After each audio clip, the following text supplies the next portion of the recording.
পর্যটন নগরী কুয়াকাটা পৌরসভার প্রবেশ মুখেই এখন গড়ে উঠেছে ময়লার ভাগাড়। খোলা জায়গায় প্রতিদিন ফেলা হচ্ছে ৮০ থেকে ৯০ টন আবর্জনা। শহরে প্রবেশের সময়ই পর্যটকদের মুখোমুখি হতে হচ্ছে তীব্র দুর্গন্ধের।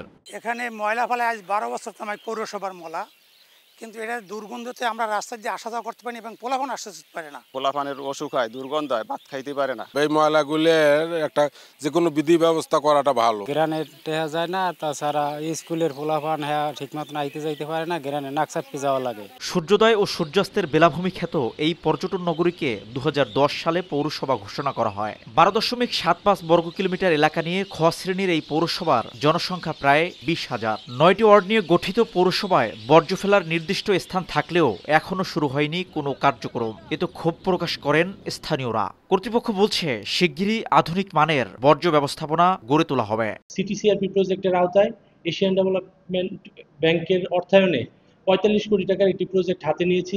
৩.৫ একর জমি অধিগ্রহণ করা হবে। এটি বাস্তবায়ন হলে এলাকাতে প্রচুর কর্মসংস্থান সৃষ্টি হবে।